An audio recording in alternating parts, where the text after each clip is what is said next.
سلام بچه‌ها، با یه ویدیو دیگه از جاده آلمان در خدمتتونم. تو این ویدیو میخوام یه سری توضیحات در مورد کارم بگم که کلاً چیکار میکنم و یه نکته رو همین اول بگم که حالا تو این ویدیو میبینید جاده آلمان همیشه به همین خلوتی هم نیست که شما میبینید، نه جاده فرعی هستش که حالا جلوتر میگم چرا من همش اکثرا تو این جاده های فرعی هستم.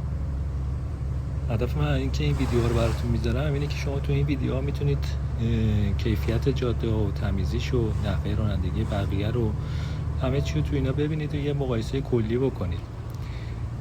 همینجور که میبینید اکثرا قوانین رعایت میکنند و حالا خیلی هم عجله‌ای ندارن، حالا به خاطر فرهنگ سازی یا جریمه‌های سنگین و اینا رو حالا کاری ندارم، ولی همینجور که میتونید ببینید شما موقع رانندگی یه آرامش نسبی دارید. البته خب شهرهای بزرگ ذره داستان فرق میکنه، ولی کلا نگران این نیستین که یهو چه میدونم یکی بپره جلوی ماشینتون یا یکی چه میدونم بپیچه جلوتون، یا خیلی خودشون سعی میکنن که قوانین رعایت کنند و یه موقعی هم حالا یکی هم رعایت نکنه خیلی اعصابشون خورد میشه. مثلا بیشترین چیزی که خیلی مهمه اینجا یکی رعایت حق تقدم راست به چپه و اینکه توی میدون شما وقتی میخواید میدون خارج بشین حتما راهنما بزنید که اون کسی که میخواد وارد میدون بشه بدونه شما میخواید میدون خارج شین یا وایس، چون حق تقدم توی میدون با اون کسی که توی میدونه دیگه که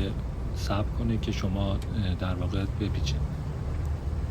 یه توضیح در مورد کارم اگه بخوام بگم اینی که اینجا تقریبا 80-90% راننده‌ها تو شرکت‌های حمل و نقل کار میکنن. حالا 10-20% شرکت‌ها هستن که حالا کار خاص انجام میدن، مثل شرکت ما که الان بهتون توضیح میدم که دقیقاً چی کار میکنه. شرکت ما در واقع کارش از بین بردن مدارک مهمه، حالا چه کاغذی چه سخت افزاری، حالا لپتاپ، هارد دیسک، کامپیوتر و چیزای دیگه. به خاطر همین بیشتری مشتری ما همشون توی مرکز شهر و حالا شهرهای کوچیک هستن، برعکس حالا شرکت‌های حمل و نقل که شما بیشتر مشتریاتون تو مناطق صنعتیه و کارخونجاته.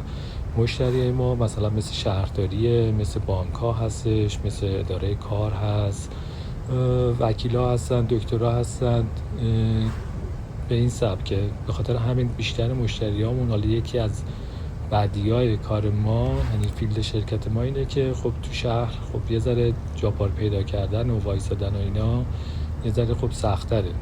شرکت‌های مثلا حمل و نقل میگم اکثر مشتریاشون کارخونجاتن، شما مشکل جاپارک ندارید، مستقیم وارد کارخونه میشید و بارتون حالا یا خالی میکنید یا بار میزنید، نگرانی در مورد جاپارک ندارید. ولی خب مخصوصا شهرهای بزرگ مثلا مثل چه میدونم کلن یا دوسلدورف خب یه ذره جاپارک پیدا کردن خب یه ذره داستانه.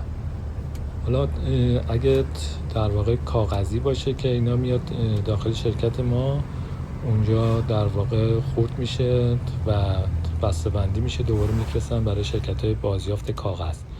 اگه هم سخت افزاری باشه که به همین صورت، حالا هارد دیسک، لپتاپ، اینا همه جدا سازی میشه، هر کدومش فرستاده میشه برای شرکت‌های مربوطه که اونجا حالا اگر قطعاتی چیزشو میخوان مثلا ور میدارن.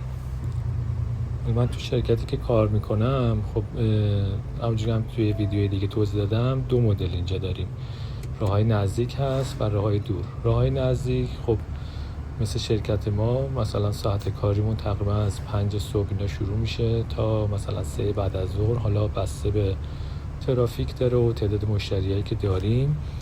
ولی اینکه چون شرکت ما یه ذره با شهرهای بزرگ فاصله داره و برای اینکه به ترافیک مثلا ساعت 6 و 7 صبح شهرهای بزرگ نخوریم مجبوریم یه ذره زودتر را بیفتیم، 1-2 ساعت مثلا فاصله داریم و اولین مشتریمون مثلا ساعت 7 صبح شروع میشه که دیگه حالا بسته به اون تورمون مثلا حالا بین 10 تا 15 تا مشتریه که ما باید مثلا اینا رو حالا این کاغذها یا این سخت افزارها رو مثلا ازشون تحویل بگیریم و بیاریم کارخونه.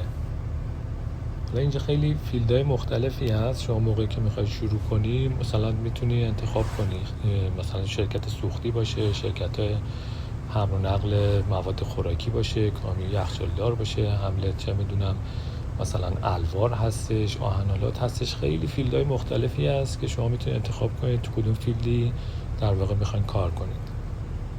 خیلی در مورد حقوق این کار پرسیده بودن. اینکه خب حقوق این کار هم مثل خیلی از کارهای دیگه خیلی متفاوته، اینکه شما چقدر تجربه دارین و تو چه فیلدی کار میکنید.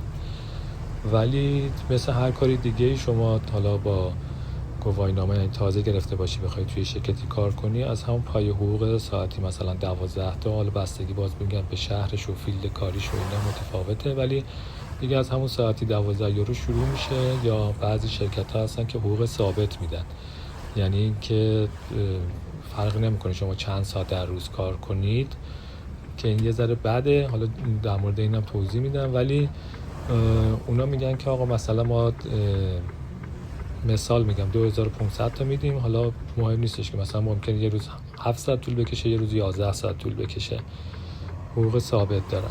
ولی دیگه حقوقش کم کم دیگه از حقوق ناخالصش، یعنی چون از این حقوق و مالیات و بیمه و خیلی چیزای دیگه کم میشه، از 2500 تا در واقع شروع میشه به بالا. اگه سوال دیگه هم دارین زیر همین ویدیو میتونید سوالاتون رو کامنت کنید، توی ویدیوهای بعدی حتما جوابتون رو میدم. امیدوارم که این ویدیوها رو دوست داشته باشین.